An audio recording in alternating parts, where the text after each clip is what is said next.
Hello students, कैसे हो आप सब। उम्मीद करता हूँ सब बहुत बढ़िया होंगे और इस साल क्लास 12th में धूम मचाने के लिए बिल्कुल तैयार होंगे। मैं भी पूरी तरह से एक्साइटेड हूँ इस जर्नी में आपकी मदद करने के लिए। मेरा नाम है नीरज और मैं आप सबका स्वागत करता हूँ नीरज कोचिंग क्लासेस में।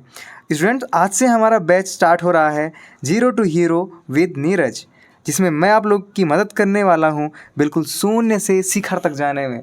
तो बिना किसी देरी के चलिए प्रवेश करते हैं फिजिक्स की रंगीन और आश्चर्यजनक दुनिया में। तो बच्चों, आज हम पढ़ने वाले हैं आपके सिलेबस का पहला चैप्टर, विद्युत आवेश तथा क्षेत्र, जिसे अंग्रेजी में कहते हैं electric charge and field. Students, मैं आपको पूरे सिलेबस का हर एक कॉन्सेप्ट इतनी आसान भाषा में समझाऊंगा, आपकी भाषा में समझाऊंगा, जिससे आपको दोबारा रट्टा मारने की कतई ज़रूरत नहीं पड़ेगी। तो चलिए शुरू करते हैं। तो जैसे कि मैंने बताया कि आपके पहले चैप्टर में पढ़ने वाले हैं हम विद्युत आवेश तथा क्षेत्र, इलेक्ट्रिक चार्ज एंड फील्ड। इसमें हम पढ़ेंगे घर्षण विद्युत। उससे पहले जान लेते हैं स्थिर विद्युतिकीय। देखो सब नाम से ही सारी डिफिनेशन, डायग्राम से सारी डिफिनेशन क्लियर करा देने वाला हूँ। इसके नाम ही पता चल रहा है स्थिर। स्थिर मतलब क्या? रुका हुआ, जो जिसमें गति नहीं होती है, रुका हुआ, स्थिर है। विद्युतिकीय, विद्युत से हमारा मतलब होगा इस पूरे चैप्टर में आवेश। क्या? आवेश। तो स्थिर विद्युतिकीय मतलब हो जाएगा स्थिर आवेश। तो इसकी डेफिनेशन कैसे हम समझेंगे कि फिजिक्स की वह शाखा जिसमें स्थिर आवेशों तथा उनके बीच होने वाली क्रियाओं का अध्ययन करते हैं। देखो, स्थिर आवेशों के बारे में जानेंगे, उनके बीच क्या क्या क्रियाकलाप होते हैं, गतिविधियां क्या होती हैं, इनके बारे में जानेंगे। इसी को हम फिजिक्स की भाषा में कह देंगे स्थिर विद्युतिकीय। बहुत सिंपल डेफिनेशन है। अगेन रिपीट करते हैं कि फिजिक्स की वह शाखा जिसमें स्थिर आवेशों और उनके बीच होने वाली क्रियाओं का अध्ययन करते हैं, जिसे स्थिर विद्युतिकीय कहेंगे। अब आगे चलते हैं घर्षण विद्युत। ये घर्षण विद्युत क्या होता है? तो घर्षण विद्युत भाई नाम से ही पता चल रहा है, घर्षण। घर्षण मतलब घिसना, घर्षण। जैसे अब देखो, घर्षण का मतलब तो हो गया घिसना, विद्युत वही आवेश, करंट। विद्युत का मतलब करंट, आवेश, ठीक है। इसके भी नाम से ही पता चल रहा है। तो आपके थोड़ा बचपन में चलते हैं, तीसरी चौथी कक्षा में जब भी आप लोग थे तो क्या करते थे कि पेन को लेकर के अपने बालों में रगड़ते थे, याद होगा तो। क्या पेन को लेकर के अपने बालों में रगड़ोगे और फिर जमीन में छोटे छोटे कणों को या फिर कागज़ के छोटे छोटे टुकड़ों के पास में ले जाओगे तो वो पेन में आकर चिपकने लगते थे, है ना। और फिर लड़कियों के साथ क्या होता है कि जब कंघा करती हैं तो कभी कभी चट चट की आवाज़ आती है। कंघा करते करते चट चट की आवाज़ आएगी और जो बाल होंगे फिर कंघे की ओर ही आकर्षित होने लगेंगे, उसमें से चिपकने लगेंगे। ऐसा होता है, यही होता है घर्षण विद्युत। वहाँ पे आवेश जनरेट हुए हैं, करंट जनरेट हुआ है, ठीक है। तो घर्षण विद्युत की भी डेफिनेशन ऐसे ही समझेंगे हम कि जब दो वस्तुओं को आपस में रगड़ते हैं, ठीक है ना। क्या बोलेंगे डेफिनेशन? दो वस्तुओं को आपस में रगड़ने पर उनमें हल्की वस्तुओं को या हल्के कणों को आकर्षित करने का गुण आ जाता है, जिसे घर्षण विद्युत कहते हैं। घर्षण विद्युत क्यों कहते हैं? क्योंकि वो घर्षण करने से उत्पन्न हुआ है विद्युत, इसलिए घर्षण विद्युत कहते हैं। बहुत ही सिंपल डेफिनेशन है, रटने की जरूरत नहीं है, बस नाम से ही समझ में आएगा आपको। तो दो वस्तुओं को आपस में रगड़ने पर उनमें हल्की वस्तुओं को अपनी ओर आकर्षित करने का एक गुण आ जाता है, क्वालिटी आ जाती है, जिसे घर्षण विद्युत कहते हैं। और जो वस्तु आवेशित हो रही है उनको क्या? आवेशित वस्तुएं कहेंगे। सिंपल है, ठीक है, क्लियर हुआ। अब देखते हैं घर्षण का पता किसने लगाया था। क्या? घर्षण का पता किसने लगाया था? तो इसमें देखेंगे कि घर्षण का पता ना थेल्स नाम के एक वैज्ञानिक ने लगाया था। ये थेल्स कौन था उसके बारे में जानेंगे। तो घर्षण का पता देख लेते हैं कि थेल्स नाम के वैज्ञानिक लगाया था। तो क्या हो रहा था, जब वे अंबर को ऊन से रगड़ रहे थे, अंबर को ऊन से रगड़, अंबर क्या होता है पहले ही जान लेते हैं। तो अंबर एक पेड़ की छाल होता है जो ब्लास्टिक सागर के एक तटों पर, ऐसा किनारे पर मिलता है। क्या?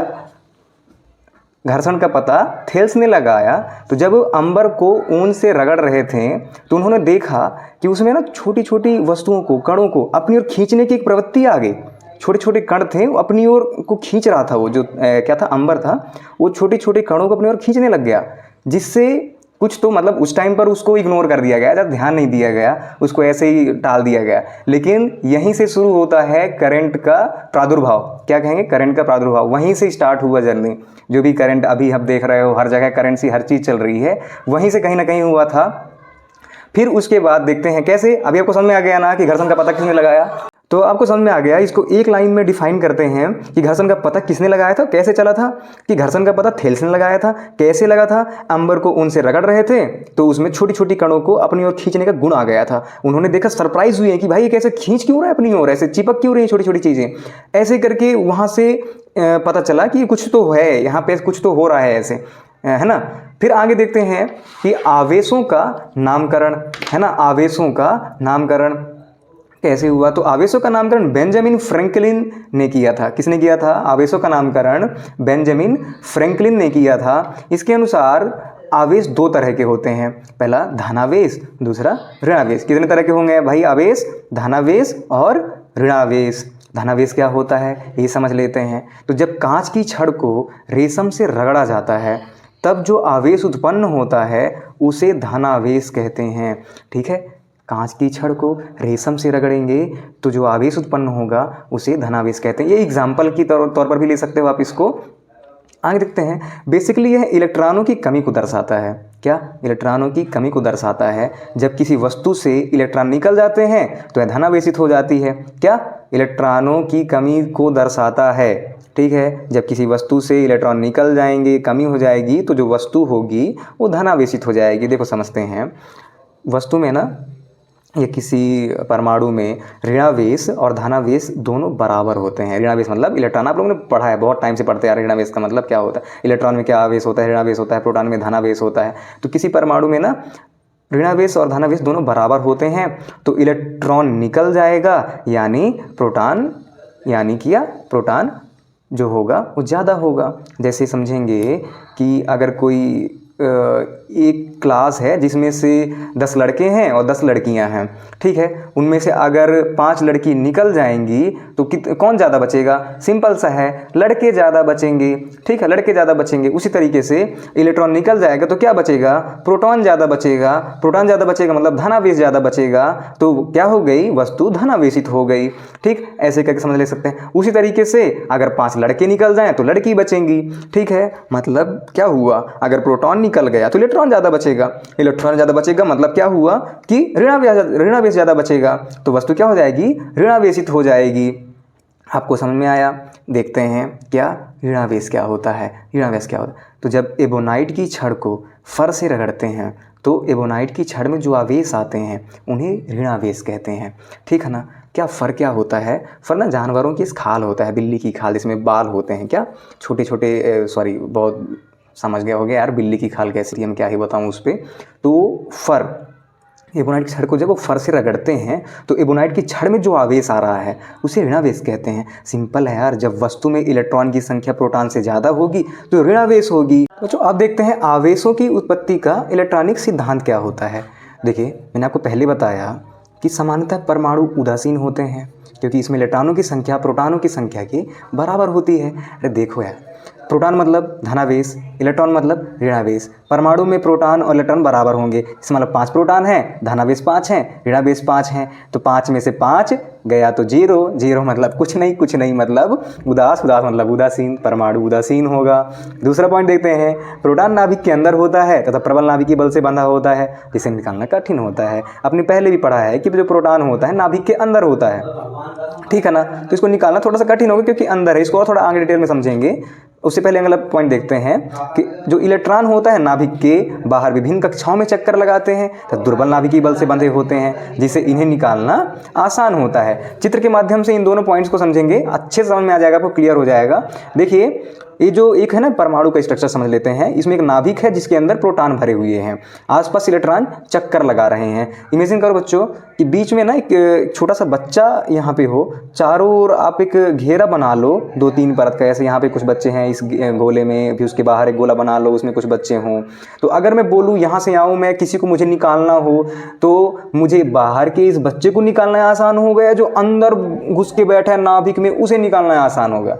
आप सिंपल सा बोलोगे सर जो बाहर है आपके पास उसे निकालना आसान होगा, इसको निकालना आसान होगा, फिर इसको निकालूंगा, उसके बाद इन सबको निकालने के बाद अंदर की जो लेयर है उसको निकालूंगा, फिर यहाँ तक आ पाऊंगा मैं। सबसे आसान क्या हुआ? इलेक्ट्रॉन को निकालना आसान हुआ। प्रोटॉन अंदर है उसको निकालना थोड़ा कठिन होता है। ठीक है, अगला पॉइंट देखते हैं। जब किसी परमाणु से इलेक्ट्रॉन निकलते हैं तो परमाणु धनावेश हो जाता है। जब किसी परमाणु से इलेक्ट्रॉन प्राप्त होते हैं तो परमाणु ऋणावेशित हो जाता है। ये हमने पहले भी पॉइंट में डिस्कस करा है कि परमाणु निकलेगा, जैसे कि अभी बताया मैंने कि 5 प्रोटॉन और 5 इलेक्ट्रॉन, ठीक है ना। मतलब एक कक्षा में 5 लड़के 5 लड़कियां, तो सिंपल है। अगर 5 प्रोटॉन में से 3 प्रोटॉन निकल गए तो 2 प्रोटॉन बचे, मतलब धनावेश 2 बचे, ऋणावेश अभी भी 5 है। तो जो परमाणु हो गया ऋणावेश की संख्या ज़्यादा, मतलब वो ऋणावेशित हो गया। अगर इसी तरह से 3 इलेक्ट्रॉन निकल गए तो बचेंगे 2 इलेक्ट्रॉन, मतलब 2 ऋणावेश बचेगा, धनावेश अभी भी 5 है। तो इसमें भी धनावेश की संख्या ज़्यादा हो गई तो परमाणु धनावेशित हो गया। ठीक है, इतना ही आसान था ये। फिर अब निष्कर्ष हम क्या पहुंचते हैं कि किसी भी वस्तु के आवेशित होने का मूल कारण इलेक्ट्रॉनों का स्थानांतरण होता है। बच्चों, आपने अभी तक ना इसमें सब कुछ समझा होगा कि कोई भी वस्तु ऋणावेशित और धनावेशित कैसे हो रही है, जब इलेक्ट्रॉन यहाँ से वहाँ छलांग मार रहा है, ठीक है ना। इलेक्ट्रॉन जो है यहाँ से वहाँ जा रहा है, तभी कोई भी वस्तु धनावेशित हो रही है, ऋणावेशित हो रही है। इलेक्ट्रॉन अगर निकल गया तो धनावेशित हो गई, आ गया तो वस्तु ऋणावेशित हो गई। यही सिंपल सा मेथड है। आपको यही चीज़ समझना था इसमें कि जब इलेक्ट्रॉनों का स्थानांतरण होता है तभी वस्तु आवेशित होती है। तो कभी कभी ऑब्जेक्टिव में पूछ सकता है आपसे कि वस्तु आवेशित होती क्यों है, बता देना इलेक्ट्रॉनों के स्थानांतरण के कारण। ठीक है, तो बच्चों आज की क्लास में आपके लिए बस इतना ही। मिलते हैं अगली क्लास में, तब तक के लिए वीडियो को लाइक ज़रूर कर देना और ऐसे ही अगले वीडियोस के लिए, अगले कॉन्सेप्ट्स के लिए चैनल को सब्सक्राइब जरूर कर लेना। मिलते हैं अगले वीडियो में। Thank you so much.